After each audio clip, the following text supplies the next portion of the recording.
Bonjour à toi, et toi, et toi, et toi, et toi, et bienvenue dans ce nouvel épisode bien particulier. Aujourd'hui, on part à la rencontre de Steve afin d'en apprendre un peu plus sur la conception d'un éco-habitat. Quelle technique, quels matériaux, combien ça coûte? On va voir qu'il est possible d'entreprendre un tel chantier avec ici deux exemples bien différents. Et même si au final, aucun d'eux ne correspond réellement à l'image que vous vous êtes fait de votre futur éco-habitat, je suis prêt à parier que vous en retiendrez de très bonnes idées. Alors, trêve de bavardage, c'est parti. Salut toi. Ça va? Coucou.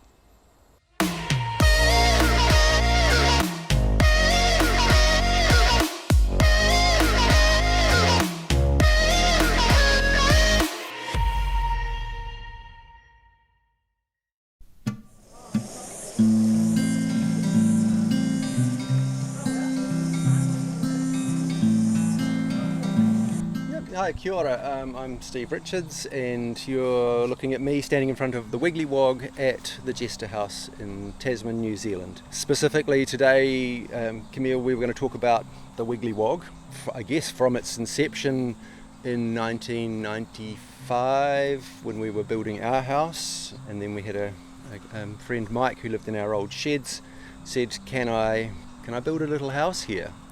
And we said, oh, sure, why not? And then it was like, well, we've got no money. How do we fund it? Because we'd just built our house, and I was now an expert earth builder. I was able to, through another friend, take Mike on a work-based training scheme, and there was $140 a week for 8 weeks. So that became the budget. And then that's morphed into how to build a building for less than $1,000. Mike had an idea particularly for the ceiling. He'd lived in Morocco, in Essaouira, and there's a lot of ceilings there. We're made with the little twigs and then the plaster over the top. So that's one of the design features that he came up with. For the rest, it's made with mud bricks that we made from the pond here. When we dug the pond, we got a pile of earth, which we made into bricks. Same as we built our house, so that was one of the techniques. And you can sort of see here the lines of the bricks still, so it's never been plastered, it was just put together with mortar. And here you can see part of the structure from the outside, which is the Robinia posts, so they go into the ground. And then you can see also the little, at the bottom, the little ring foundation of concrete with the black paint on it, the tar paint to stop the moisture coming through. The biggest fault that we had really is that it's too close to the ground, and it's a very wet section. If we'd known what we know now, we would have spent a little bit more money on building it up, so the water ran away. If you want to have a look inside, Of course. yep, Let's do that.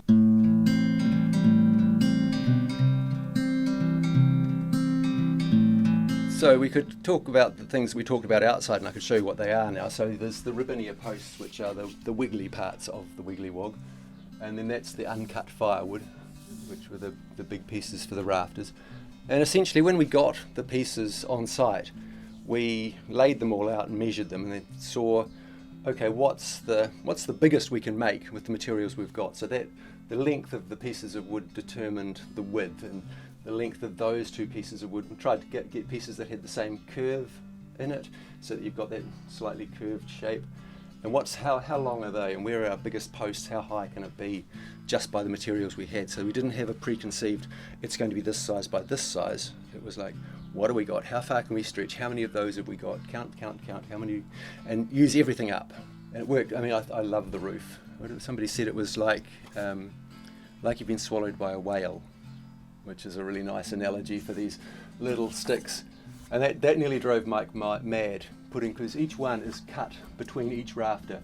So by the time they get to the top, some of those little sticks are only that long, and you've got to drill a hole in each end and then nail each end to the rafter to get them to fit close like that. And yeah, that nearly blew the budget, breaking bits and how many nails it was, as it was thousands of nails.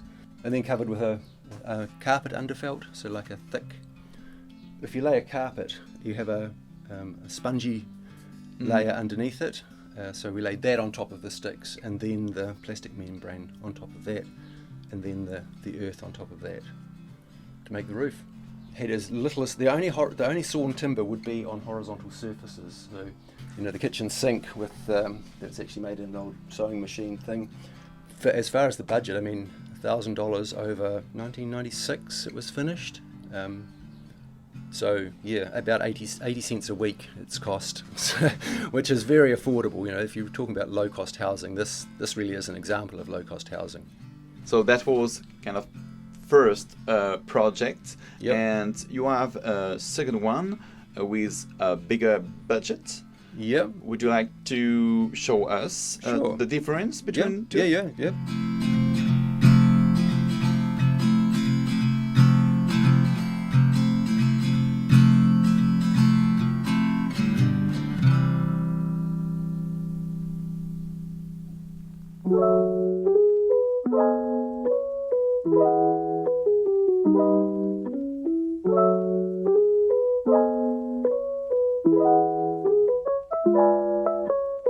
So here we are in another project. What is this one? It's called the Chestnut Lodge. So we've just come for a 2 or 3 minute walk up the hill, and this was a project to make an autonomous house. So one that collects its own energy and gets rid of its own waste, collects its own water, gets rid of its own wastewater.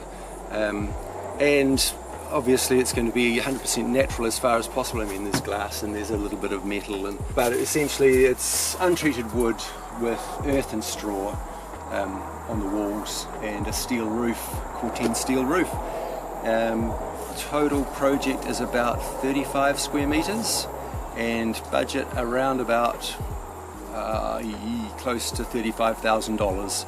So opposed to the Wiggly Wog, which was $1,000 for the building, this is $1,000 per square meter. But that's with all the services, so there's solar panels, there's batteries, there's water tanks, pump, piping, electricity, you know, a whole lot of other services. So that's fully serviced. In the walls is a straw clay mix, so very light with earth and lots of straw. So it's an insulating panel about, well, in this building it's 150 millimeters thick. And that's just the service area around here. There's the back of the toilet. We've actually put a gas calefont in, which I know isn't autonomous, but it does mean you can have a nice hot shower. So while we've got the technology and the fossil fuels, we have planted thousands of trees, so we don't feel too bad about burning a little bit of gas. Come and have a look around the front anyway. So it's a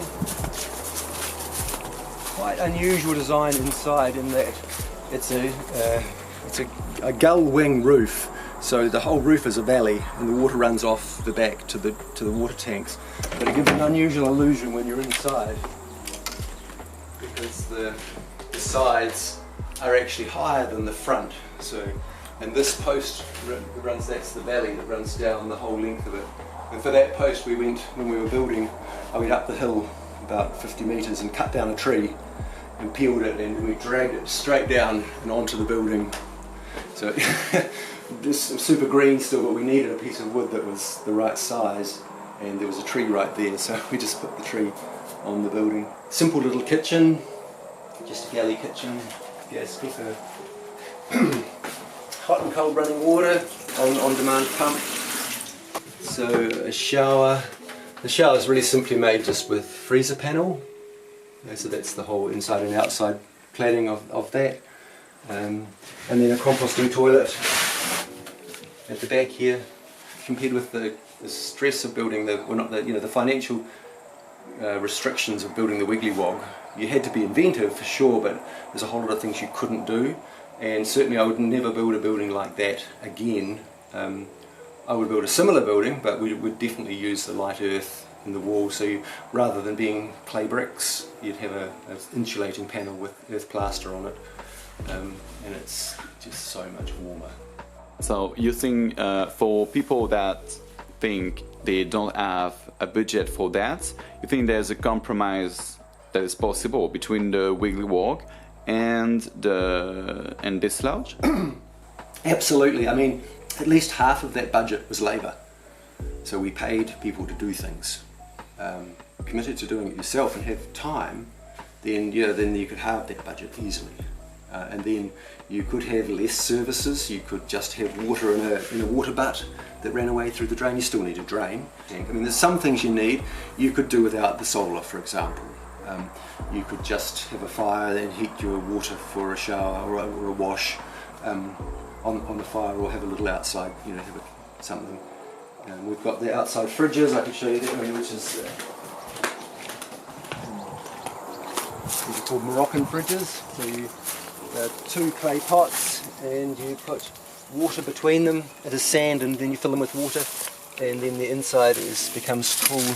I mean, you feel that it's got condensation on it today, and it's been a hot day all day. Cool. Yeah, and the inside there's so I mean that costs maybe $150 for your refrigerator, and it costs nothing to run. Wow. And if you're building something, you have a food safe. So again, that's probably 6 degrees cooler than the room temperature, ventilated on the southeast corner, south corner in this case. So yeah, there's simple things you can do which would really reduce the budget. I mean, we got a second-hand fireplace. You almost don't need a fireplace in the winter. It's so warm, but it is nice. But you could build a different sort of fireplace or have a cheaper fireplace. The roof was expensive. That's Corten steel, so you can see it here on the veranda as well. It's just one sheet of it. So it's 3mm steel plate, and so that becomes the top and bottom and all the structure as well. And actually this was old frame from a kid's trampoline. So yeah, everything gets reused.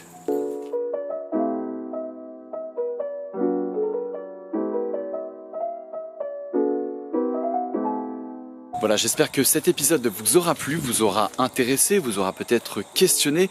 N'hésitez pas à donner vos idées, vos retours et vos questions en commentaire. Et on se retrouve très prochainement dans Nouvel Élan. L'aventure continue.